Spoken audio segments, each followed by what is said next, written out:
ಸುದ್ದಿ ಸಮಯದ ಪ್ರಾಯೋಜಕರು ಮಹಾಲಕ್ಷ್ಮಿ ಜುವೆಲರ್ಸ್.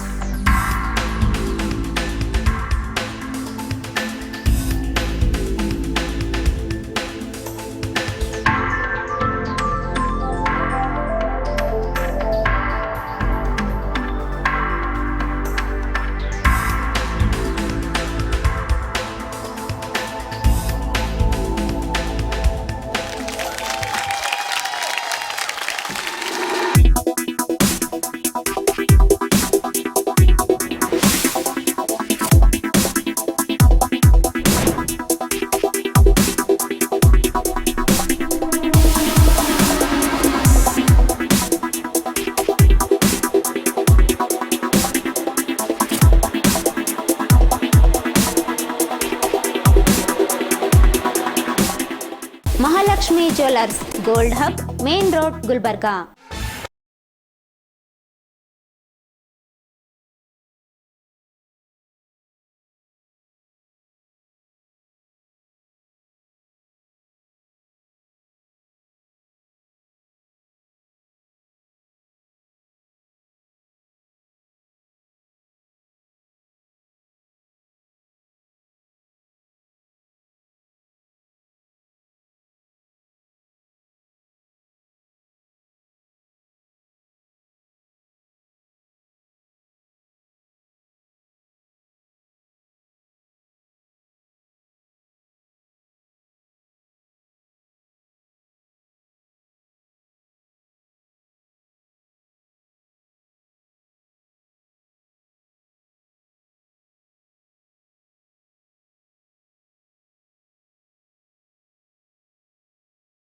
ನಮಸ್ಕಾರ. ಎಸ್ ಡಿಜಿಟಲ್ ಸುದ್ದಿ ಸಮಯಕ್ಕೆ ಸ್ವಾಗತ. ನಾನು ಮಹಂತೇಶ್ವರಿ ಕಂಠಿ. ಮೊದಲಿಗೆ ಹೆಡ್ಲೈನ್ಸ್.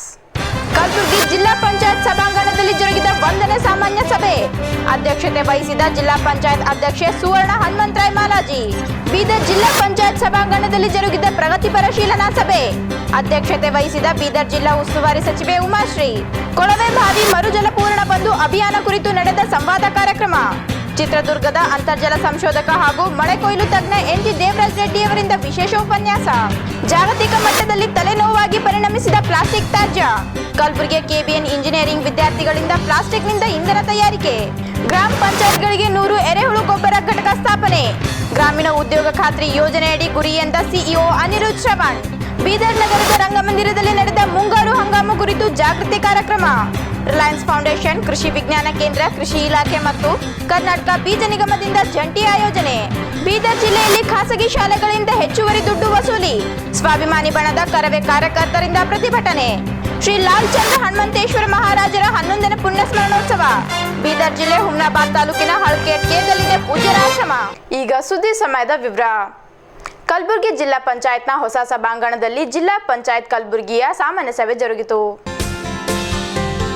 ಜಿಲ್ಲಾ ಪಂಚಾಯತ್ ಕಲಬುರಗಿಯ ವತಿಯಿಂದ ಕಲಬುರಗಿ ಜಿಲ್ಲಾ ಪಂಚಾಯತ್ ಅಧ್ಯಕ್ಷೆ ಸುವರ್ಣ ಹನುಮಂತರಾವ್ ಮಲಾಜಿಯವರ ಅಧ್ಯಕ್ಷತೆಯಲ್ಲಿ ದಿನಾಂಕ 28/5/2016 ಕಲಬುರಗಿಯ ಜಿಲ್ಲಾ ಪಂಚಾಯತ್ನ ಹೊಸ ಸಭಾಂಗಣದಲ್ಲಿ 1ನೇ ಸಾಮಾನ್ಯ ಸಭೆ ಜರುಗಿತು. ಮೊದಲಿಗೆ ಸಸಿಗೆ ನೀರು ಹಾಕುವ ಮೂಲಕ ಅಧ್ಯಕ್ಷೆ ಸುವರ್ಣ ಮಲಾಜಿಯವರು ಸಭೆಗೆ ಚಾಲನೆ ನೀಡಿದರು. ನಂತರ ಮಾಹಿತಿ ಪುಸ್ತಕವನ್ನ ಬಿಡುಗಡೆಗೊಳಿಸಲಾಯಿತು.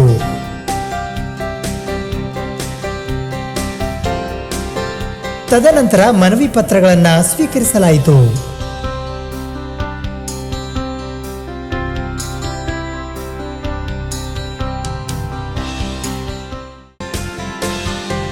ಇದೇ ವೇಳೆ ಜಿಲ್ಲಾ ಪಂಚಾಯತ್ ಕಲಬುರಗಿಯ ಮುಖ್ಯ ಯೋಜನಾಧಿಕಾರಿ ಪ್ರವೀಣ್ ಪ್ರಿಯಾ ಡೇವಿಡ್ ರವರು ಕ್ರಿಯಾ ಯೋಜನೆಗಳ ಅನುದಾನದ ಕುರಿತು ಮಾಹಿತಿ ನೀಡಿದರು. ಈ ಸಭೆಯಲ್ಲಿ ಜಿಲ್ಲಾ ಪಂಚಾಯತ್ ಮುಖ್ಯ ಕಾರ್ಯನಿರ್ವಾಹಕ ಅಧಿಕಾರಿ ಅನಿರುದ್ಧ ಶ್ರವಣ್ ಪಿ, ಜಿಲ್ಲಾ ಪಂಚಾಯತ್ ಉಪಾಧ್ಯಕ್ಷೆ ಶೋಭಾ ಸಿರಸ್ಗಿ, ವಿಧಾನ ಪರಿಷತ್ ಶಾಸಕ ಅಮರನಾಥ್ ಪಾಟೀಲ್, ಶಾಸಕ ದತ್ತಾತ್ರೇಯ ಪಾಟೀಲ್ ರೇವೂರ್, ಸುಮಿತ್ ಪಾಟೀಲ್ ರೇವೂರ್, ಹರ್ಷಾನಂದ್ ಗುತ್ತೇದಾರ್, ರಾಜೇಶ್ ಗುತ್ತೇದಾರ್, ದಿಲೀಪ್ ಪಾಟೀಲ್ ಸೇರಿದಂತೆ ಇತರೆ ಅನೇಕರು ಉಪಸ್ಥಿತರಿದ್ದರು. ಬೀದರ್ ಜಿಲ್ಲಾ ಪಂಚಾಯತ್ ಸಭಾಂಗಣದಲ್ಲಿ ಸಚಿವೆ ಉಮಾಶ್ರೀ ಅವರ ಅಧ್ಯಕ್ಷತೆಯಲ್ಲಿ ಪ್ರಗತಿ ಪರಿಶೀಲನಾ ಸಭೆ ಜರುಗಿತು. ಬೀದರ್ ಜಿಲ್ಲಾ ಪಂಚಾಯತ್ ಸಭಾಂಗಣದಲ್ಲಿ ಸಚಿವೆ ಉಮಾಶ್ರೀ ಅವರ ಅಧ್ಯಕ್ಷತೆಯಲ್ಲಿ ನಡೆದ ಪ್ರಗತಿ ಪರಿಶೀಲನಾ ಸಭೆಯಲ್ಲಿ ದ್ರಾಕ್ಷರಸ ನಿಗಮ ಮಂಡಳಿ ಅಧ್ಯಕ್ಷ ಬಕ್ಕಪ್ಪ ಕೋಟೆಯವರು ಅವರಾದ ತಾಲೂಕಿನಲ್ಲಿ ಗೊಂಡ ಸರ್ಟಿಫಿಕೇಟ್ ನೀಡುತ್ತಿಲ್ಲ ಎಂದು ಆಪಾದಿಸಿದರು. ಸಿಎಂ ಆದೇಶದಂತೆ ಬೀದರ್ ಜಿಲ್ಲೆಯಲ್ಲಿ ಗೊಂಡ ಸಮುದಾಯದವರು ಇದ್ದಾರೆ. ಹೀಗಾಗಿ ಇಲ್ಲಿನ ಆ ಸಮುದಾಯದವರ ಶಾಲೆ ದಾಖಲೆ ನೋಡಿ ಗೊಂಡ ಸರ್ಟಿಫಿಕೇಟ್ ಕೊಡಬೇಕು ಎಂದು ಹೇಳಿದ್ದಾರೆ. ಆದರೆ ಅವರ ತಹಸೀಲ್ದಾರ ಯಾಕೆ ಕೊಡುತ್ತಿಲ್ಲ ಎಂಬುದೇ ನಮಗೆ ಪ್ರಶ್ನೆಯಾಗಿದೆ ಎಂದು ತಹಸೀಲ್ದಾರರನ್ನ ತರಾಟೆಗೆ ತೆಗೆದುಕೊಂಡರು. ಈ ಸಂದರ್ಭದಲ್ಲಿ ತಹಸೀಲ್ದಾರರು ಪರಿಶೀಲನೆ ಮಾಡುತ್ತಿದ್ದೇವೆ ಎಂದಾಗ ಸಚಿವೆ ಉಮಾಶ್ರೀ ಅವರು ಗರಂ ಆಗಿ, ನೀವೇನ್ರಿ ಪರಿಶೀಲನೆ ಮಾಡೋದು, ಸಿಎಂ ಅವರು ಹೇಳಿದ್ದಾರೆ, ನೀವು ಅವರ ಶಾಲೆ ದಾಖಲಾತಿ ನೋಡಿ ಸರ್ಟಿಫಿಕೇಟ್ ವಿತರಿಸಬೇಕು ಎಂದು ಹೇಳಿದರು. ಇಲ್ಲ ಮೇಡಮ್ ಅವ್ರಿಗೆ ಗೊತ್ತು ಕೇಳಿ ಏನ್ ಮಾಡ್ತಾರೆ ಏನ್ ಮಾಡೋದು ಕಾಣ್ತಾ ಇಲ್ಲ. ಏನ್ರಿ ಒಂದು ಎಸ್ಟಿಮೇಷನ್ ಮಾಡಿಸಿ ಇಮಿಡಿಯೇಟ್ ತಂದು ಇಲ್ಲಿ ಅಪ್ರೂವಲ್ ಮಾಡ್ಕೊಂಡು ಹೋಗಿ ಕೆಲಸ ಶುರು ಮಾಡಕ್ಕೆ ಏನಾಗಿದೆ. ಏನೋ ಮೀಟಿಂಗ್ ಮಾಡ್ತಾ ಇದ್ವಿ, ಅವ್ರು ಕೇಳ್ತಾ ಇದ್ರೆ ಓಕೆ ಮಾಡ್ಬಿಡ್ತೀವಿ ಕೇಳ್ಬಿಡ್ತೀವಿ. ನಾನು ಬಹಳ ಗಂಭೀರವಾಗಿ ಹೇಳ್ತಾ ಇದ್ದೀನಿ, ಬಹಳ ಸೀರಿಯಸ್ ಆಗಿ, ನೀವು ಅಷ್ಟೇ ಸೀರಿಯಸ್ ಆಗಿ ತಗೋಬೇಕು. ಅವ್ರು ಏನ್ ಹೇಳ್ತಾ ಇದ್ದಾರೆ, ಒಂದು ವಾರದಲ್ಲಿ ಪೇಮೆಂಟ್ ಆಗ್ಬೇಕು ಅಂತ ಏನ್ ಹೇಳ್ತಾ ಇದ್ದಾರೆ, ನಿಮ್ಗೆ ಆ ಒಂದು ವಾರ ಪೇಮೆಂಟ್ ಆಗಿರ್ಬೇಕು. ಯಾವುದೇ ಕಾರಣಕ್ಕೂ ಕೂಡ ಮಿಸ್ ಆಗಬಾರ್ದು. ಈಗಾಗಲೇ ನಿನ್ನೆ KDP ಮೀಟಿಂಗಲ್ಲಿ ತಹಶೀಲ್ದಾರ್ ಅವರಿಗೆ ನಾನು ಮಾಹಿತಿ ಕೇಳಿದೆ ಮತ್ತು ಸುಮಾರು ಗ್ರಾಮಗಳಿಗೆ ST ಗೊಂಡ ಇದ್ದಾರಲ್ಲ ಅವರಿಗೆಲ್ಲ ಹೋಗಿ ಭೇಟಿಯಾಗಿದೆ. ಅವರು ಸಾವಿರಾರು ಜನ ನನಗೇನಪ್ಪ ಅಂದ್ರೆ ತಹಶೀಲ್ದಾರ್ ನಮ್ಗೆ ST ಸರ್ಟಿಫಿಕೇಟ್ ಕೊಡ್ತಾ ಇಲ್ಲ ಅಂತ ಹೇಳಿದರು. ಅದು ನಿನ್ನೆ KDP ಮೀಟಿಂಗ್ ಅಲ್ಲಿ ಏನು ಮೇಡಮ್ ಇದರ ಮಂತ್ರಿ ಅವರ ಜೊತೆಯಲ್ಲಿ ಚರ್ಚೆ ಮಾಡಿ ಜಿಲ್ಲಾಧಿಕಾರಿಯವರ ಜೊತೆಯಲ್ಲಿ ಚರ್ಚೆ ಮಾಡಿದಾಗ ಜಿಲ್ಲಾಧಿಕಾರಿ ಅವರಿಗೆ ಅವರು ಏನು ತಹಶೀಲ್ದಾರ್ ಅವರಿಗೆ ಆದೇಶ ಕೊಟ್ಟಿದ್ದರು. ಎಷ್ಟು ಮಾಡಿದಪ್ಪ ಅಂತಂದ್ರೆ ಅವ್ರು ಹೇಳಿದ್ರು, ನಾನು ಈ ವರ್ಷದಲ್ಲಿ 4 ಜನರಿಗೆ ಏನಪ್ಪ ಅಂದ್ರೆ ST ಸರ್ಟಿಫಿಕೇಟ್ ಕೊಟ್ಟಿದ್ದೀನಿ ಅಂದರು. ಅದಕ್ಕೆ DC ಅವ್ರು ಹೇಳಿದ್ರು, ಇದು ಭಾಳ ತೋಹಿನ್ ಅಂದರೆ ಇದು ಕೆಟ್ಟ ಒಂದು ಪರಿಸ್ಥಿತಿ ಅಂತ ಹೇಳಿ ನಾನು ಹೇಳಿದೆ, ಸರ್ ಒಂದು ವರ್ಷದಲ್ಲಿ 4 ಸರ್ಟಿಫಿಕೇಟ್ ಆದರೆ ಹೇಗೆ, ಸಾವಿರಾರು ಜನ ಅಲ್ಲಿ ST ಇದ್ದಾರೆ, ಈ ಪ್ರತಿಯೊಬ್ಬರಿಗೆ ಏನು ಶಾಲೆ ದಾಖಲಾತಿಗಳು ಏನಿದೆ ಆ ಶಾಲೆ ದಾಖಲಾತಿಗಳ ಮುಖಾಂತರ ST ಸರ್ಟಿಫಿಕೇಟ್ ಕೊಡಬೇಕು ಅಂತ ನಾನು ಮನವಿ ಮಾಡ್ಕೊಂತೀನಿ. ಒಂದು ವರ್ಷದಲ್ಲಿ 4 ಗೊಂಡ ಸರ್ಟಿಫಿಕೇಟ್ ವಿತರಿಸಿದ್ದಾರಂತೆ ತಹಸೀಲ್ದಾರರು.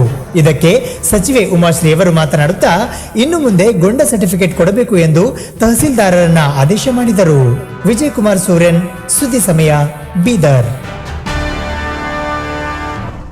ಚಿತ್ರದುರ್ಗದ NJ ದೇವರಾಜ್ ರೆಡ್ಡಿ ಅವರು ಕೊಳವೆ ಬಾವಿ ಮರುಜಲಪೂರ್ಣ ಕುರಿತು ಉಪನ್ಯಾಸ ನೀಡಿದರು. ಹೈದರಾಬಾದ್ ಕರ್ನಾಟಕ ವಾಣಿಜ್ಯ ಮತ್ತು ಕೈಗಾರಿಕಾ ಸಂಸ್ಥೆ Kalaburagi, doctor SS Siddareddy foundation Kalaburagi, Tilakanagar ಕ್ಷೇಮಾಭಿವೃದ್ಧಿ ಸಂಘ ಕಲಬುರಗಿ ಹಾಗೂ ಜಿಲ್ಲಾ ಕಾರ್ಯನಿರತ ಪತ್ರಕರ್ತರ ಸಂಘ ಕಲಬುರಗಿ ಇವರುಗಳ ಸಂಯುಕ್ತ ಆಶ್ರಯದಲ್ಲಿ ಕೊಳವೆ ಬಾವಿ ಮರುಜಲಪೂರ್ಣ ಒಂದು ಅಭಿಯಾನ ವಿಷಯದ ಕುರಿತು ವಿಶೇಷ ಉಪನ್ಯಾಸ ಮತ್ತು ಸಂವಾದ ಕಾರ್ಯಕ್ರಮವನ್ನು ಹಮ್ಮಿಕೊಳ್ಳಲಾಗಿತ್ತು. ಮೊದಲಿಗೆ ಎಲ್ಲ ಅತಿಥಿಗಳಿಗೂ ಹೂ ನೀಡಿ ಸನ್ಮಾನಿಸಲಾಯಿತು.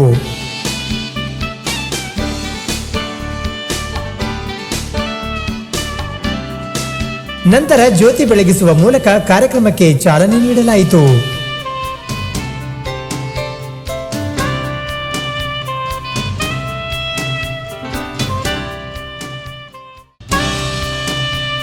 ದಿನಾಂಕ 28 ಮೇ 2016ರಂದು ಮುಂಜಾನೆ 11 ಗಂಟೆಗೆ ಕಲಬುರಗಿ ನಗರದ ಸೂಪರ್ ಮಾರ್ಕೆಟ್ನಲ್ಲಿರುವ ಚೇಂಬರ್ ಆಫ್ ಕಾಮರ್ಸ್ನ 2ನೇ ಮಹಡಿಯ ಸಭಾಂಗಣದಲ್ಲಿ ನಡೆದ ಈ ಕಾರ್ಯಕ್ರಮದಲ್ಲಿ ಚಿತ್ರದುರ್ಗದ ಅಂತರ್ಜಲ ಸಂಶೋಧಕರು ಮತ್ತು ಮಳೆ ಕೊಯ್ಲು ತಜ್ಞರಾದ NJ ದೇವರಾಜ್ ರೆಡ್ಡಿ ಅವರು ವಿಶೇಷ ಉಪನ್ಯಾಸವನ್ನು ನೀಡಿದರು.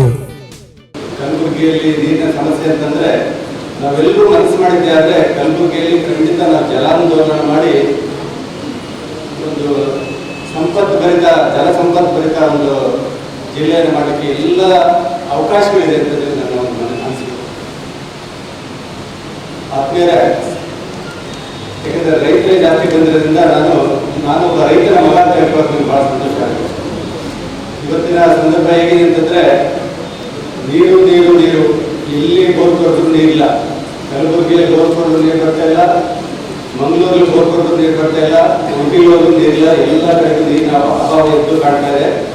ನಾನು ಕಳೆದ 2 ದಿನಗಳಿಂದ 3 ದಿನಗಳಲ್ಲಿ ಪ್ರವಾಸ ಮಾಡಿದೆ, ಮತ್ತೆ ಉಡುಪಿಯಲ್ಲಿ ಕನ್ಸಿಡರ್ ಮಾಡಿದೆ. ಉಡುಪಿಯ ಶ್ರೀಕೃಷ್ಣ ಮಠಕ್ಕೆ ದಿವಸಕ್ಕೆ 4 ಟ್ಯಾಂಕರ್ ನೀರು ಬೇಕು. HKCCIನ ಅಧ್ಯಕ್ಷರಾದ ಸೋಮಶೇಖರ ಟೇಂಗ್ಳಿ ಅವರು ಈ ಕಾರ್ಯಕ್ರಮದ ಅಧ್ಯಕ್ಷತೆಯನ್ನು ವಹಿಸಿದ್ದರು. ಈ ಕಾರ್ಯಕ್ರಮದಲ್ಲಿ ಖಜಾಂಚಿ ಮಂಜುನಾಥ್ ಜೇವರ್ಗಿ, ಸಿದ್ದಾರೆಡ್ಡಿ ಫೌಂಡೇಶನ್ನ ಡಾಕ್ಟರ್ ವೀಣಾ ವಿಕ್ರಮ್ ಸಿದ್ದಾರೆಡ್ಡಿ, HKCCI ಗೌರವ ಕಾರ್ಯದರ್ಶಿ ಪ್ರಶಾಂತ್ ಮಾನ್ಕರ್, ತಿಲಕನಗರ ಕ್ಷೇಮಾಭಿವೃದ್ಧಿ ಸಂಘದ ಕಾರ್ಯದರ್ಶಿ SS ಹಿರೇಮಠ್ ಹಾಗೂ ಜಿಲ್ಲಾ ಕಾರ್ಯನಿರತ ಪತ್ರಕರ್ತರ ಸಂಘದ ಕಾರ್ಯದರ್ಶಿ ಶಿವರಂಜನ್ ಸತ್ತಂಪೇಟ್ ಸೇರಿದಂತೆ 100 ಜನ ರೈತ ಬಾಂಧವರು ಭಾಗವಹಿಸಿದ್ದರು. ಇತ್ತೀಚಿನ ದಿನಗಳಲ್ಲಿ ಪ್ಲಾಸ್ಟಿಕ್ ಎಲ್ಲರಿಗೂ ತಲೆನೋವಾಗಿ ಪರಿಣಮಿಸಿದೆ. ಆದರೆ ಅದೇ ಪ್ಲಾಸ್ಟಿಕ್ನಿಂದ ಇಂಧನ ಕೂಡ ತಯಾರಿಸಬಹುದು ಅನ್ನೋದು ನಿಮಗೆ ಗೊತ್ತಾ? ನಂಬಿಕೆ ಬರ್ತಾ ಇಲ್ಲ ಅಲ್ವಾ? ಈ ಸುದ್ದಿ ನೋಡಿ. ಇದು ಕಲಬುರಗಿ ನಗರದ ಖಾಜಾ ಶಿಕ್ಷಣ ಸಂಸ್ಥೆಯ ಖಾಜಾ ಬಂಧನವಾಜ್ ತಾಂತ್ರಿಕ ಮಹಾವಿದ್ಯಾಲಯ. ಇಲ್ಲಿನ ಪೆಟ್ರೋಕೆಮಿಕಲ್ ಇಂಜಿನಿಯರಿಂಗ್ ವಿಭಾಗದ ವಿದ್ಯಾರ್ಥಿಗಳಾದ ಫತೇ ಮೊಹಮ್ಮದ್ ಅಮಾನುತ್ತುಲ್ಲಾ ಖಾನ್, ತಫ್ಸೀರ್ ಫುರ್ಖಾನ್ ಶರೀಫ್ ಮತ್ತು ವಸೀಂ ಅಹಮದ್ ಶರೀಫ್ ಈ 4 ಜನ ಕೂಡಿ ಪ್ರೊಫೆಸರ್ ಚೇತನಾ ಅಲೆಮನಿಯವರ ಮಾರ್ಗದರ್ಶನದಲ್ಲಿ ಒಂದು ವಿಶಿಷ್ಟವಾದ ಮಷೀನ್ ಅನ್ನು ತಯಾರಿಸಿದ್ದಾರೆ. ಅದುವೇ ಪ್ಲಾಸ್ಟಿಕ್ನಿಂದ ಇಂಧನ ತಯಾರಿಸುವ ಯಂತ್ರ.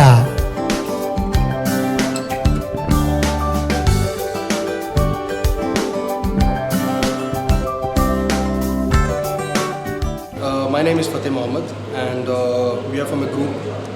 We are doing a project on the pyrolysis of plastics and a solution to environmental impact of plastics. Now, what we are doing here, as you can see, is the plastic that we get. As we know that every day in India, from 60 cities, we get 15,000 ton of plastics. So this plastic we are taking and we are doing what we call is a pyrolysis, the method, and from after the pyrolysis we get the oil that you can see there. The oil that we get is combustible. The properties of the oil that we get is as same as kerosene. These oils, the oil that we get can be used in generators for heating spaces, and it can be used as fillers for diesel, for kerosene, and also for gasoline. ಹೌದು, ಇತ್ತೀಚಿನ ದಿನಗಳಲ್ಲಿ ವಿಶ್ವದಾದ್ಯಂತ plastic ತಲೆನೋವಾಗಿ ಪರಿಣಮಿಸಿದೆ. ಹೀಗಾಗಿ ಅಂತಹ plastic ಅನ್ನು ಬಳಸುವ ಮೂಲಕ ಇಂಧನ ತಯಾರಿಸುವ ಈ ವಿನೂತನ ಸಾಹಸವನ್ನ ಈ ವಿದ್ಯಾರ್ಥಿಗಳು ಮಾಡಿದ್ದಾರೆ. ತ್ಯಾಜ್ಯದಲ್ಲಿ ಇರುವ ಪ್ಲಾಸ್ಟಿಕ್ ಅನ್ನು ಪ್ರತ್ಯೇಕಿಸಿ ಶುದ್ಧವಾಗಿಸಿ ಮಣ್ಣು ಮತ್ತು ಇತರೆ ಪದಾರ್ಥಗಳಿಲ್ಲದಂತೆ ನೋಡಿ ಈ ಮಷಿನ್ ನಲ್ಲಿ ತುಕ್ಕಡಿ ಮಾಡಿ ಹಾಕಿದರೆ ಅದು ಪೈರೋಲಿಸಿಸ್ ಎಂಬ ಸುಡುವ ಪ್ರಕ್ರಿಯೆಗೆ ಒಳಗಾಗಿ ಪಕ್ಕದ ಗಾಜಿನ ನಳಿಕೆಯಲ್ಲಿ ಇಂಧನದ ರೂಪದಲ್ಲಿ ಶೇಖರಣೆಯಾಗುತ್ತದೆ. ಸೀಮೆ ಎಣ್ಣೆ ಮತ್ತು ಡೀಸೆಲ್ ನಲ್ಲಿರುವ ರಾಸಾಯನಿಕ ಅಂಶಗಳು ಈ ಇಂಧನದಲ್ಲಿರುವುದರಿಂದ ಈ ಎಣ್ಣೆಯನ್ನು ಬಳಸುವುದು ಸುಲಭವಾಗಿದ್ದು ಇದರಿಂದ ಪ್ಲಾಸ್ಟಿಕ್ ಮುಕ್ತ ಭಾರತ ಮಾಡುವ ಜೊತೆಗೆ ಸ್ವಚ್ಛ ಭಾರತ ಅಭಿಯಾನಕ್ಕೆ ಸಹಕಾರಿಯಾಗಲಿದೆ ಎನ್ನುವುದು ಈ ವಿದ್ಯಾರ್ಥಿಗಳ ಅನಿಸಿಕೆ.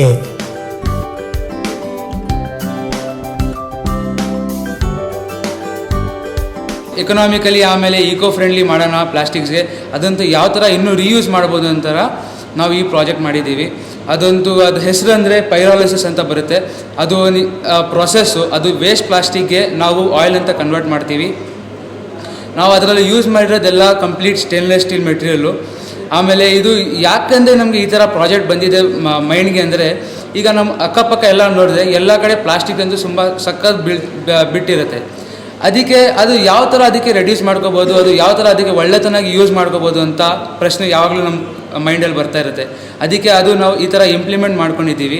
ಇದಕ್ಕೆ ಒಳ್ಳೆ ಯೂಸ್ಫುಲ್ ಅಂತ ಆಯಿಲ್ ಅಂತೂ ತಯಾರು ಮಾಡಿಸಿದ್ದೀವಿ ಇದಕ್ಕೆ. ಆಮೇಲೆ ಕೆರೋಸಿನು ಮತ್ತು ಡೀಸೆಲ್ಗೆಲ್ಲ ಇದು ಆಲ್ಮೋಸ್ಟ್ ಇದಾಗಿದೆ, ಪ್ರಾಪರ್ಟೀಸ್ ಇದರದ್ದು ಮ್ಯಾಚ್ ಆಗಿದೆ. ಆಮೇಲೆ ನಾವು ಇದು ರಿಯಾಕ್ಟರು, ಆಮೇಲೆ ಇದ್ರದ್ದೆಲ್ಲ ಪ್ರೊಸೆಸ್ಸು ಇದೆಲ್ಲ ನಾವಂತೂ ಡಿಸೈನ್ ಮಾಡಿ ನಾವೇ ಕಾಲೇಜ್ಗೆ ಇದು ಮಾಡಿದ್ದೀವಿ. ಇದು ಒಳ್ಳೆತನಗೆ ನಾವು ಇದು ನ್ಯಾಷನಲ್ ಕಾಸ್ ಅಂತ ಇಂಡಿಯಾ ಸ್ವಚ್ಛ ಭಾರತ್ ಅಭಿಯಾನ ಆಲ್ರೆಡಿ ಸ್ಟಾರ್ಟ್ ಆಗಿದೆ. ಅದು ಸ್ವಚ್ಛ ಭಾರತ್ ಅಭಿಯಾನ್ಗೆ ನಾವು ಇದನ್ನು ಪ್ರಯತ್ನ ಪಟ್ಟು ಇದಂತೂ ಇಂಡಿಯಾಗೆ ಒಂದು ಒಳ್ಳೆ ಸ್ಥಾನದ ಇಟ್ಕೊಂಡು ನಾವು ಇದಂತೂ ಪ್ಲ್ಯಾನ್ ಮಾಡಿ ಪ್ರಾಜೆಕ್ಟ್ ಮಾಡಿಸಿದ್ದೀವಿ. ಅದೇನೇ ಇರಲಿ, ಇಂಧನದ ಮೂಲಗಳು ಕಡಿಮೆಯಾಗುತ್ತಿರುವ ಈ ದಿನಗಳಲ್ಲಿ ಇಂತಹ ಸಂಶೋಧನೆ ನಿಜಕ್ಕೂ ಸಹಕಾರಿಯಾಗಲಿದೆ ಎನ್ನುವುದರಲ್ಲಿ ಸಂಶಯವಿಲ್ಲ. ಕ್ಯಾಮ್ರಾ ಪರ್ಸನ್ ಸಂತೋಷ್ ಚಿನಗುಂಡಿ ಜೊತೆ RJ ಮಂಜು ಹಿರೋಳಿ, ಸುದ್ದಿ ಸಮಯ, Kalaburagi.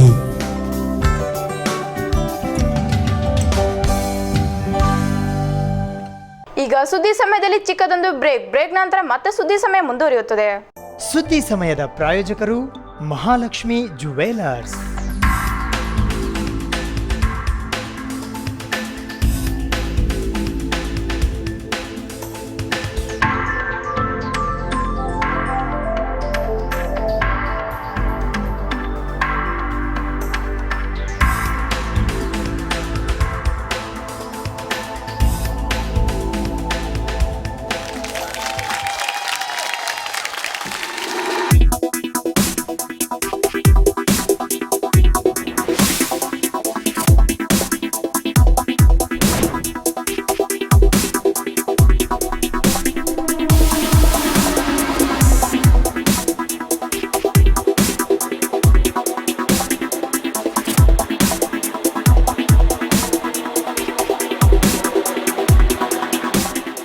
Mahalakshmi jewellers gold hub main road Gulbarga. Break ನಂತರ ಮತ್ತೊಮ್ಮೆ ಸುದ್ದಿ ಸಮಯಕ್ಕೆ ಸ್ವಾಗತ. ಗ್ರಾಮೀಣ ಉದ್ಯೋಗ ಖಾತ್ರಿ ಯೋಜನೆಯಡಿ 100 ಎರೆಹುಳು ಗೊಬ್ಬರ ಘಟಕ ಸ್ಥಾಪಿಸುವುದೆಂದು ಸಿಇಒ ಅನಿರುದ್ಧ್ ಶ್ರವಣ್ ತಿಳಿಸಿದ್ದಾರೆ. ಕಲಬುರಗಿ ಜಿಲ್ಲೆಯಲ್ಲಿ ಸಾವಯವ ಕೃಷಿಗೆ ಪ್ರೋತ್ಸಾಹ ನೀಡುವ ಉದ್ದೇಶದಿಂದ ಮಹಾತ್ಮ ಗಾಂಧಿ ರಾಷ್ಟ್ರೀಯ ಗ್ರಾಮೀಣ ಉದ್ಯೋಗದ ಯೋಜನೆ ಅಡಿಯಲ್ಲಿ ಜಿಲ್ಲೆಯ ಪ್ರತಿ ಗ್ರಾಮ ಪಂಚಾಯಿತಿಯಲ್ಲಿ 100 ಎರೆಹುಳು ಗೊಬ್ಬರ ಘಟಕಗಳನ್ನು ಸ್ಥಾಪಿಸುವ ಗುರಿ ಹೊಂದಲಾಗಿದೆ ಎಂದು ಜಿಲ್ಲಾ ಪಂಚಾಯತ್ ಮುಖ್ಯ ಕಾರ್ಯನಿರ್ವಾಹಕ ಅಧಿಕಾರಿ ಅನಿರುದ್ಧ್ ಶ್ರವಣ್ ಪಿ ಹೇಳಿದ್ದಾರೆ.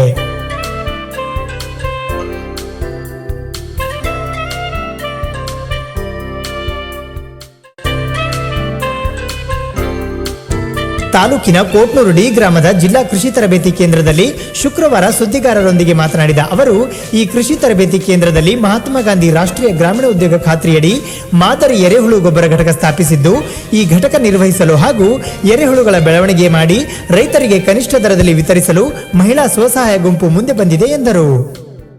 ನಮ್ಮ ಜಿಲ್ಲೆಯಲ್ಲಿ ನಾವೊಂದು ಎರೆಹುಳ ಘಟಕವನ್ನು ಸ್ಥಾಪನೆ ಮಾಡ್ತಿದ್ದೀವಿ. ನಮ್ಮ ಡಿಸ್ಟ್ರಿಕ್ಟ್ ಅಗ್ರಿಕಲ್ಚರ್ ಟ್ರೈನಿಂಗ್ ಸೆಂಟರಲ್ಲಿ ವಿಶೇಷವಾಗಿ ನಮ್ಮ ಅಗ್ರಿಕಲ್ಚರ್ JD ಮತ್ತು TD ಇಬ್ಬರು ಇದರ ಬಗ್ಗೆ ಹೆಚ್ಚಿನ ಕಾಳಜಿ ವಹಿಸಿ ನಾವೊಂದು ಮದರ್ ಯೂನಿಟ್ ಸ್ಥಾಪನೆ ಮಾಡಬೇಕು ಅನ್ನೋ ಒಂದು ಐಡಿಯಾವನ್ನು ಅವರು ಕೊಟ್ಟಿದ್ದಾರೆ. ಯಾಕಂದರೆ ಮದರ್ ಯೂನಿಟಲ್ಲಿ ನಾವು ಎರೆಹುಳವನ್ನು ಜಾಸ್ತಿ ಪ್ರೊಡಕ್ಷನ್ ಮಾಡಿ ಯಾರ್ಯಾರು ರೈತರು ಎರೆಹುಳ ಗೊಬ್ಬರ ಘಟಕವನ್ನು ಸ್ಥಾಪನೆ ಮಾಡ್ಕೊಳ್ತಾರೆ ಅವರವರ ಹೊಲಗಳಲ್ಲಿ, ಅವರಿಗೆ ನಾವು ಉಚಿತವಾಗಿ ಅಥವಾ ಸ್ವಲ್ಪ ಮಿನಿಮಲ್ ರೇಟಲ್ಲಿ ಅವರು ಈ ವರ್ಮ್ಸನ್ನು ನಾವು ಕೊಡಬಹುದು ಅಂತ ನಮ್ಮ ಉದ್ದೇಶ ಇದೆ. ಈ ಮದರ್ ಯೂನಿಟ್ ಅನ್ನು ಸಹ ನಾವು ಉದ್ಯೋಗ ಖಾತ್ರಿಯಲ್ಲೇ ಕಟ್ಕೊಡ್ತಾ ಇದ್ದೀವಿ. ಒಂದು ಸ್ವಸಹಾಯ ಗುಂಪು ಮುಂದೆ ಬಂದಿದೆ, ಶ್ರೀಶಕ್ತಿ ಸಂಘ ಮುಂದೆ ಬಂದು ನಾವು ಇದನ್ನು ಮೇಂಟೈನ್ ಮಾಡ್ಕೊಳ್ತೀವಿ. ಇದರಲ್ಲಿ ಏನು ಎರೆಹುಳ ಬರ್ತದೆ ಅವೆಲ್ಲ ನಾವು ಉದ್ಯೋಗ ಖಾತ್ರಿ ಯೋಜನೆಯಲ್ಲಿ ಯಾರ್ಯಾರು ಎರೆಹುಳ ಘಟಕ ಕಟ್ಟುವವರಿದ್ದಾರೆ ಅಂಥವ್ರಿಗೆ ನಾವು ಸ್ವಲ್ಪ ಮಿನಿಮಮ್ ರೇಟಲ್ಲಿ ಮಾರ್ತೀವಿ ಅಂತ ಅವರು ಮುಂದೆ ಬಂದಿದ್ದಾರೆ. ಈ ಸಂದರ್ಭದಲ್ಲಿ ಅಧಿಕಾರಿಗಳಾದ ಜಿಲಾನಿ ಮೋಕಾಶಿ, ಸುಜಾತಾ ಎಚ್ ರವಿಕುಮಾರ್ ರಾಠೋಡ್ ಸೇರಿದಂತೆ ಇತರೆ ಅಧಿಕಾರಿಗಳು ಉಪಸ್ಥಿತರಿದ್ದರು. ಬೀದರ್ ನಗರದ ರಂಗಮಂದಿರದಲ್ಲಿ ಮುಂಗಾರು ಹಂಗಾಮು ಕುರಿತು ಜಾಗೃತಿ ಕಾರ್ಯಕ್ರಮವನ್ನು ಆಯೋಜಿಸಲಾಗಿತ್ತು. ರಿಲಯನ್ಸ್ ಫೌಂಡೇಶನ್, ಕೃಷಿ ವಿಜ್ಞಾನ ಕೇಂದ್ರ, ಕೃಷಿ ಇಲಾಖೆ ಮತ್ತು ಕರ್ನಾಟಕ ರಾಜ್ಯ ಬೀಜ ನಿಗಮದವರು ಜಂಟಿಯಾಗಿ ಮುಂಗಾರು ಹಂಗಾಮು ಕುರಿತ ಜಾಗೃತಿ ಕಾರ್ಯಕ್ರಮವನ್ನ ಬೀದರ್ ನಗರದ ರಂಗಮಂದಿರದಲ್ಲಿ ಆಯೋಜಿಸಿದ್ದರು. ಪರಿಸರ ಸಂರಕ್ಷಣೆಯಂತಹ ವಿಷಯಗಳು ಕೇವಲ 3 ತಾಲೂಕುಗಳಿಗೆ ಮಾತ್ರ ಅರಿವು ನೀಡಿದರೆ ಸಾಲದು, ಅದು ಇಡೀ ಬೀದರ್ ಜಿಲ್ಲೆಯಾದ್ಯಂತ ಹರಡಲು ಮಣ್ಣು, ನೀರು ಹಾಗೂ ಪರಿಸರದ ಅರಿವು ಪ್ರತಿಯೊಬ್ಬರಿಗೂ ತಿಳಿಯಲೆಂದು ರಿಲಯನ್ಸ್ ಫೌಂಡೇಶನ್ ಬೀದರ್, ಕರ್ನಾಟಕ ರಾಜ್ಯ ಬೀಜ ನಿಗಮ, ಕೃಷಿ ವಿಜ್ಞಾನ ಕೇಂದ್ರ, ಕೃಷಿ ಇಲಾಖೆ ಬೀದರ್, ಕೃಷಿಕ ಉತ್ಪಾದಕರ ಕಂಪನಿ ಬೀದರ್ ಇವರ ಸಹಯೋಗದಲ್ಲಿ ನೀರು ಸಂರಕ್ಷಣೆ ಹಾಗೂ ಮಳೆಗಾಗಿ ನಡೆ ಮತ್ತು ಮುಂಗಾರು ಹಂಗಾಮು ಎನ್ನುವ ಅರಿವಿನ ಜಾಥಾ ಕಾರ್ಯಕ್ರಮವನ್ನು ಹಮ್ಮಿಕೊಳ್ಳಲಾಗಿತ್ತು.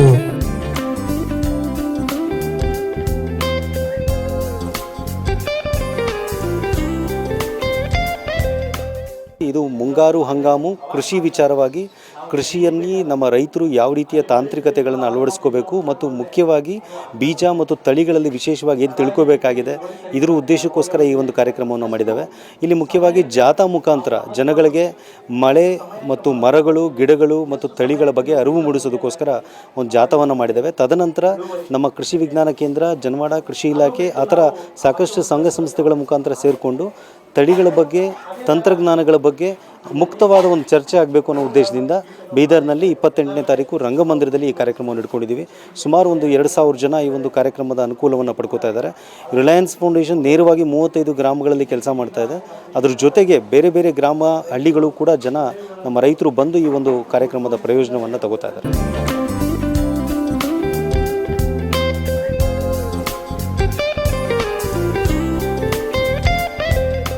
ಬೀಜಗಳ ಸಿದ್ಧತೆ ಮಾಡ್ಕೊಳ್ತೀವಿ.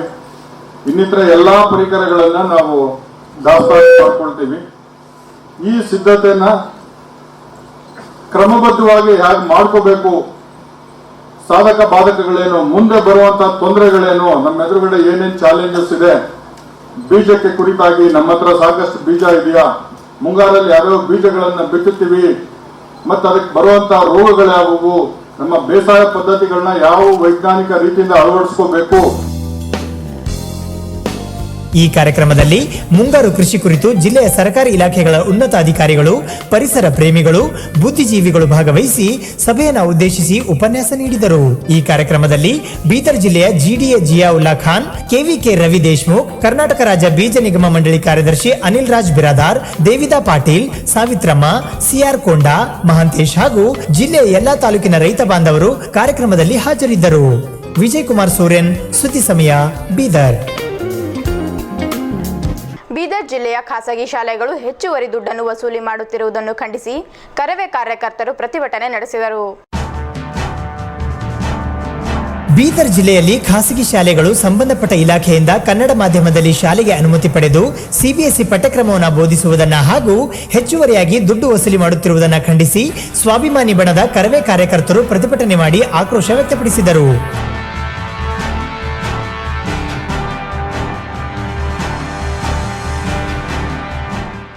ಮೋಸ ಮಾಡುತ್ತಿದ್ದಾರೆ. ಏಕೆಂದರೆ ಕನ್ನಡ ಮಾಧ್ಯಮದ ಅನುಮತಿ ಪಡೆದು ಲಕ್ಷಾಂತರ ರೂಪಾಯಿ ಲೂಟಿ ಮಾಡಿ ನಾವು CBSE ಓದಿಸ್ಲತ್ತಿದ್ದೇವೆ, ನಾವು ಸ್ಟೇಟ್ ಸಿಲೆಬಸ್ ಇಂಗ್ಲೀಷ್ ಮೀಡಿಯಮ್ ಓದ್ಲತ್ತಿದ್ದೇವೆ ಅನ್ಲತ್ತಾರೆ. ಬಟ್ ಇವತ್ತಿನ ದಿವಸ ಅವ್ರ ಕಡೆ ಪರ್ಮಿಷನ್ನೇ ಅದ ಕನ್ನಡ ಮಾಧ್ಯಮದ, ಮತ್ತು ಇವ್ರಿಗೆ ಅಧಿಕೃತ ಯಾವುದೇ ಮಾಧ್ಯಮದ ಪರ್ಮಿಷನ್ ಅದ ಅದೇ ಮಾಧ್ಯಮದ ಇವರು ಬೋಧನೆ ನೀಡಬೇಕು. ಕನ್ನಡಕ್ಕೆ ಅನ್ಯಾಯ ಮಾಡಬಾರ್ದು. ಕನ್ನಡಕ್ಕೆ ಅನ್ಯಾಯ ಮಾಡ್ತಿದ್ದಾರೆ ಇವರು. ಈ ಕನ್ನಡಕ್ಕೆ ಅನ್ಯಾಯ ಮಾಡಿದ್ರೆ ನಾವು ಸಹಿಸಲಾರಲೇವು. ಬೀದರ್ ಜಿಲ್ಲೆಯಲ್ಲಿ ಗಡಿ ಭಾಗ ಇದೆ. ಇದು ಗಡಿ ಭಾಗದಲ್ಲಿ ಕನ್ನಡಕ್ಕೆ ಭಾಳಷ್ಟು ಪ್ರಾಮುಖ್ಯತೆ ಕೊಡಬೇಕಿದೆ. ಇವರು ಖಾಸಗಿ ಶಾಲೆಯವರು ಕನ್ನಡ ಮಾಧ್ಯಮದ ಪರ್ಮಿಷನ್ ತಗೊಂಡು 40,000 ರೂಪಾಯಿ ಇವತ್ತು ಒಂದು LKG ಹುಡುಗ ಅಡ್ಮಿಷನ್ ಮಾಡ್ಬೇಕಂತಂದ್ರೆ 40,000 ರೂಪಾಯಿ ತೊಗೊಳ್ತಾರೆ. ಬೀದರ್ ಜಿಲ್ಲೆಯಲ್ಲಿ ಖಾಸಗಿ ಶಾಲೆಗಳು ನಾಯಿಕೊಡೆಯಂತೆ ಎದ್ದು ನಿಂತು ಸರ್ಕಾರದಿಂದ ಶಾಲೆ ಪ್ರಾರಂಭಿಸಲು ಅನುಮತಿ ಪಡೆದಿರುವುದು ಸರಿ. ಆದರೆ ಆ ಶಾಲೆಗಳು ಕನ್ನಡ ಮಾಧ್ಯಮ ಹಾಗೂ ರಾಜ್ಯ ಪಠ್ಯಕ್ರಮ ಅನುಸರಿಸದೆ CBSE ಪಠ್ಯಕ್ರಮವನ್ನು ಬೋಧಿಸುತ್ತಿರುವುದು ಶಿಕ್ಷಣ ಇಲಾಖೆಯ ಅಧಿಕಾರಿಗಳಿಗೆ ಗೊತ್ತಿದ್ದರೂ ಕೂಡ ಈ ಕುರಿತು ಯಾವ ಕ್ರಮ ಅನುಸರಿಸುತ್ತಿಲ್ಲ ಮತ್ತು ಶಾಲೆ ನಡೆಸಲು ಕನಿಷ್ಠ ಸೌಲಭ್ಯಗಳನ್ನು ಹೊಂದಿರದೆ ಸರ್ಕಾರದ ನಿಯಮಗಳನ್ನು ಗಾಳಿಗೆ ತೂರಿ ಶಿಕ್ಷಣ ಇಲಾಖೆಯವರು ಹಣ ಪಡೆದು ಮೂಲಭೂತ ಸೌಕರ್ಯಗಳಿಲ್ಲದ ಶಾಲೆಗಳ ವಿರುದ್ಧ ಧ್ವನಿ ಎತ್ತುತ್ತಿಲ್ಲ. ಹೀಗಾಗಿ ಶಿಕ್ಷಣ ಸಂಸ್ಥೆಯವರು ರಾಜಾರೋಷವಾಗಿ ಪಾಲಕರ ಹತ್ತಿರ ಹಗಲು ದರೋಡೆ ಮಾಡುತ್ತಿದ್ದಾರೆ. ಅದಕ್ಕಾಗಿ ಖಾಸಗಿ ಶಾಲೆಗಳು ಮತ್ತು ಪದವಿ ಪೂರ್ವ ಕಾಲೇಜುಗಳ ವಿರುದ್ಧ ಸರ್ಕಾರದ ಆದೇಶದಂತೆ ಸಮಿತಿ ರಚಿಸಿ ಅತಂತ್ರ ನಿಯಂತ್ರಿಸಬೇಕು ಎಂದು ಬೀದರ್ ಜಿಲ್ಲಾಧಿಕಾರಿಗಳಿಗೆ ಮನವಿ ಸಲ್ಲಿಸಲಾಯಿತು. ವಿಜಯ್ ಕುಮಾರ್ ಸೂರ್ಯನ್, ಸುದ್ದಿ ಸಮಯ, ಬೀದರ್. ಹಳ್ಕೆಡ್ಕೆ ಗ್ರಾಮದ ಶ್ರೀ ಲಾಲ್ಚಂದ್ರ ಮಹಾರಾಜರ 11ನೇ ಪುಣ್ಯ ಸ್ಮರಣೋತ್ಸವದ ನಿಮಿತ್ತ ವಿವಿಧ ಧಾರ್ಮಿಕ ಕಾರ್ಯಕ್ರಮಗಳನ್ನು ಹಮ್ಮಿಕೊಳ್ಳಲಾಗಿದೆ. ಹುಮ್ನಾಬಾದ್ ತಾಲೂಕಿನ ಹಳ್ಳಿಕೆಡ್ಕೆ ಗ್ರಾಮದ ಶ್ರೀ ಲಾಲಚಂದ್ರ ಹನುಮಂತೇಶ್ವರ ಮಹಾರಾಜರ 11ನೇ ಪುಣ್ಯ ಸ್ಮರಣೋತ್ಸವ ನಿಮಿತ್ತ ವಿವಿಧ ಧಾರ್ಮಿಕ ಕಾರ್ಯಕ್ರಮಗಳನ್ನು ಏರ್ಪಡಿಸಲಾಗಿದೆ ಎಂದು ಹಳ್ಳಿಕೆಡ್ಕೆ ಗ್ರಾಮದ ಶ್ರೀ ಹನುಮಂತೇಶ್ವರ ಆಶ್ರಮದ ಪೂಜ್ಯರಾದ ಶ್ರೀ ದತ್ತಾತ್ರೇಯ ಮಹಾರಾಜರು ಪತ್ರಿಕಾಗೋಷ್ಠಿಯಲ್ಲಿ ತಿಳಿಸಿದ್ದಾರೆ. ಹನುಮಂತ ಮಹಾರಾಜರ 11ನೇ ಪುಣ್ಯ ಸ್ಮರಣೋತ್ಸವದ ಅಂಗವಾಗಿ ಶ್ರೀ ಲಾಲಚಂದ್ರ ಹನುಮಂತೇಶ್ವರ ಆಶ್ರಮ ಶ್ರೀ ರಾಮ ಮಂದಿರ ಹಳ್ಳಿಕೆಡ್ಕೆ ವಾಡಿ ಗ್ರಾಮದಲ್ಲಿ ಶ್ರೀ ಲಾಲಚಂದ್ರ ಹನುಮಂತ ಮಹಾರಾಜರ ಆಶೀರ್ವಾದದಿಂದ ಪ್ರತಿ ವರ್ಷದಂತೆ ಈ ವರ್ಷವೂ ನಾವು ಶ್ರೀಮದ್ ಭಾಗವತ ಕಾರ್ಯಕ್ರಮವನ್ನು ಮಾಡ್ತಾ ಇದ್ದೇವೆ. ಪ್ರತಿ ವರ್ಷ ಮಾಡ್ತಾ ಬರ್ತಾ ಇದ್ದೇವೆ. ಈ ವರ್ಷವೂ ಕೂಡ ಮಾಡ್ತಾ ಇದ್ದೇವೆ. ಭಾಗವತ ಕಾರ್ಯಕ್ರಮದಲ್ಲಿ ಪ್ರತಿನಿತ್ಯ 7 ದಿವಸ ಉಪವಾಸ ಕಾರ್ಯಕ್ರಮ, ಸಾವಿರಾರು ಜನ ಭಕ್ತಾದಿಗಳು ಉಪವಾಸ 7 ದಿವಸ ಉಪವಾಸ ಕಾರ್ಯಕ್ರಮ ಭಾಗವತ ಪಾರಾಯಣ ಮಾಡ್ತಾ ಇದ್ದೇವೆ. ಶ್ರೀ ಲಾಲಚಂದ್ರ ಹನುಮಂತೇಶ್ವರ ಮಹಾರಾಜರ 11ನೇ ಪುಣ್ಯ ಸ್ಮರಣೋತ್ಸವದ ನಿಮಿತ್ತ ಹಳ್ಳಿಕೆಡ್ಕೆ ಗ್ರಾಮದಲ್ಲಿ ದಿನಾಂಕ 26 ಮೇ 2016ರಿಂದ ಪ್ರಾರಂಭವಾದ ಭಾಗವತ್ ಸಪ್ತಾಹ ಕಾರ್ಯಕ್ರಮ 1 ಜೂನ್ 2016ರವರೆಗೆ ನಡೆಯಲಿದೆ. ಜೂನ್ 2ರಂದು ಭಾಗವತ್ ಸಮಾಪ್ತಿ ಹಾಗೂ ಯಜ್ಞ ಕಾರ್ಯಕ್ರಮ ಜರುಗುವುದು ಮತ್ತು ಜೂನ್ 3ರಂದು ಗ್ರಾಮದಲ್ಲಿ ಶ್ರೀ ಲಾಲಚಂದ್ರ ಹನುಮಂತೇಶ್ವರ ಮಹಾರಾಜರ ಮೂರ್ತಿ ಹೊತ್ತ ಪಲ್ಲಕ್ಕಿ ಮೆರವಣಿಗೆ ಹಾಗೂ ಧರ್ಮಸಭೆ ನಡೆಯಲಿವೆ ಎಂದರು. ತೊನಸನಹಳ್ಳಿ ಅಲ್ಲಮಪ್ರಭು ಪೀಠದ ಶ್ರೀ ಮಲ್ಲಣ್ಣಪ್ಪ ಮಹಾಸ್ವಾಮಿಗಳು ದಿವ್ಯ ಸಾನ್ನಿಧ್ಯವನ್ನು ವಹಿಸಿಕೊಳ್ಳಲಿದ್ದು, ಜವಳಿ, ಬಂದರು ಮತ್ತು ಒಳನಾಡು ಜಲಸಾರಿಗೆ ಸಚಿವ ಬಾಬುರಾವ್ ಚಿಂಚನ್ಸೂರ್ ಈ ಕಾರ್ಯಕ್ರಮವನ್ನು ಉದ್ಘಾಟಿಸಲಿದ್ದಾರೆ. ಈ ಎಲ್ಲ ಕಾರ್ಯಕ್ರಮಗಳ ಅಧ್ಯಕ್ಷತೆಯನ್ನ ಹುಮ್ನಾಬಾದ್ ಶಾಸಕ ರಾಜಶೇಖರ್ ಪಾಟೀಲ್ ವಹಿಸಿಕೊಳ್ಳಲಿದ್ದಾರೆ ಎಂದು ಶ್ರೀ ದತ್ತಾತ್ರೇಯ ಮಹಾರಾಜರು ಸುದ್ದಿ ಸಮಯಕ್ಕೆ ತಿಳಿಸಿದ್ದಾರೆ. ಶ್ರೀ ದೇವಿ ಮಹಾಪುರ್ತದ 5ನೇ ತಾರೀಕು ಮುಂಜಾನೆ 5:30ಕ್ಕೆ ಸಂಗೀತ ರುದ್ರಾಭಿಷೇಕ, ಆನಂತರ 6:45ಕ್ಕೆ ಹೋಮ ಪೂಜೆ, 8:45ಕ್ಕೆ ಮೂರ್ತಿ ಪ್ರತಿಷ್ಠಾಪನೆ ಪಂಚಧಾಮ. ಈ ಪತ್ರಿಕಾಗೋಷ್ಠಿಯಲ್ಲಿ ಪಾಂಡುರಂಗ ಗುರುಜಿ ರೇಕುಳಗಿ, ವಿಜಯಕುಮಾರ್ ಪಾಟೀಲ್ ಸೀತಾಳಗೇರ, ಶಿವರಾಜ್ ಜಹಾಗೀರ್ದಾರ್ ನಿರ್ಣಾ, ವೀರಣ್ಣ H ಉಪಾರ್, ಸಂತೋಷ್ ಹಳ್ಳಿಕೇಡ್ಕರ್, ಅಶೋಕ್ ಹಣಕುಣಿ, ಬಸವರಾಜ್ ಸದಲಾಪುರೆ, ಶಾಂತಿವೀರ್ ನಾಟೇಕರ್, ನಾಭೂಷ್ ಸಂಗಮ್ ಉಪಸ್ಥಿತರಿದ್ದರು. ವಿಜಯಕುಮಾರ್ ಸೂರ್ಯನ್, ಸುದ್ದಿ ಸಮಯ, ಬೀದರ್. ಮತ್ತೊಮ್ಮೆ ಸುದ್ದಿ ಸಮಯದ ಹೆಡ್ಲೈನ್ಸ್. ಕಲಬುರಗಿ ಜಿಲ್ಲಾ ಪಂಚಾಯತ್ ಸಭಾಂಗಣದಲ್ಲಿ ಜರುಗಿದ 1ನೇ ಸಾಮಾನ್ಯ ಸಭೆ. ಅಧ್ಯಕ್ಷತೆ ವಹಿಸಿದ ಜಿಲ್ಲಾ ಪಂಚಾಯತ್ ಅಧ್ಯಕ್ಷೆ ಸುವರ್ಣ ಹನುಮಂತರಾಯ್ ಮಾಲಾಜಿ. ಬೀದರ್ ಜಿಲ್ಲಾ ಪಂಚಾಯತ್ ಸಭಾಂಗಣದಲ್ಲಿ ಜರುಗಿದ ಪ್ರಗತಿ ಪರಿಶೀಲನಾ ಸಭೆ. ಅಧ್ಯಕ್ಷತೆ ವಹಿಸಿದ ಬೀದರ್ ಜಿಲ್ಲಾ ಉಸ್ತುವಾರಿ ಸಚಿವೆ ಉಮಾಶ್ರೀ. ಕೊಳವೆ ಬಾವಿ ಮರುಜಲಪೂರ್ಣ ಬಂದು ಅಭಿಯಾನ ಕುರಿತು ನಡೆದ ಸಂವಾದ ಕಾರ್ಯಕ್ರಮ. ಚಿತ್ರದುರ್ಗದ ಅಂತರ್ಜಲ ಸಂಶೋಧಕ ಹಾಗೂ ಮಳೆ ಕೊಯ್ಲು ತಜ್ಞ ಎನ್.ಜಿ. ದೇವರಾಜ್ ರೆಡ್ಡಿ ಅವರಿಂದ ವಿಶೇಷ ಉಪನ್ಯಾಸ. ಜಾಗತಿಕ ಮಟ್ಟದಲ್ಲಿ ತಲೆನೋವಾಗಿ ಪರಿಣಮಿಸಿದ ಪ್ಲಾಸ್ಟಿಕ್ ತ್ಯಾಜ್ಯ. ಕಲಬುರಗಿ ಕೆಬಿಎನ್ ಇಂಜಿನಿಯರಿಂಗ್ ವಿದ್ಯಾರ್ಥಿಗಳಿಂದ ಪ್ಲಾಸ್ಟಿಕ್ನಿಂದ ಇಂಧನ ತಯಾರಿಕೆ. ಗ್ರಾಮ ಪಂಚಾಯತ್ಗಳಿಗೆ 100 ಎರೆಹುಳು ಗೊಬ್ಬರ ಘಟಕ ಸ್ಥಾಪನೆ. ಗ್ರಾಮೀಣ ಉದ್ಯೋಗ ಖಾತ್ರಿ ಯೋಜನೆಯಡಿ ಗುರಿ ಎಂದ ಸಿಇಒ ಅನಿರುದ್ಧ್ ಶ್ರವಣ್. ಬೀದರ್ ನಗರದ ರಂಗಮಂದಿರದಲ್ಲಿ ನಡೆದ ಮುಂಗಾರು ಹಂಗಾಮು ಕುರಿತು ಜಾಗೃತಿ ಕಾರ್ಯಕ್ರಮ. ರಿಲಯನ್ಸ್ ಫೌಂಡೇಶನ್, ಕೃಷಿ ವಿಜ್ಞಾನ ಕೇಂದ್ರ, ಕೃಷಿ ಇಲಾಖೆ ಮತ್ತು ಕರ್ನಾಟಕ ಬೀಜ ನಿಗಮದಿಂದ ಜಂಟಿ ಆಯೋಜನೆ. ಬೀದರ್ ಜಿಲ್ಲೆಯಲ್ಲಿ ಖಾಸಗಿ ಶಾಲೆಗಳಿಂದ ಹೆಚ್ಚುವರಿ ದುಡ್ಡು ವಸೂಲಿ. ಸ್ವಾಭಿಮಾನಿ ಬಣದ ಕರವೇ ಕಾರ್ಯಕರ್ತರಿಂದ ಪ್ರತಿಭಟನೆ.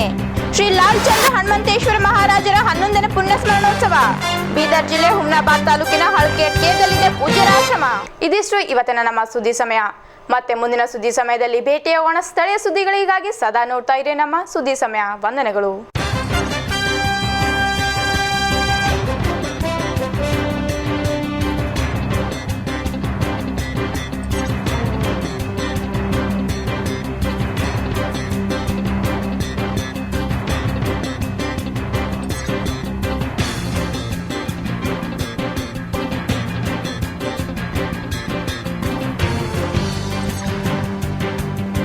ಸುದ್ದಿ ಸಮಯದ ಪ್ರಾಯೋಜಕರು ಮಹಾಲಕ್ಷ್ಮಿ ಜುವೆಲರ್ಸ್.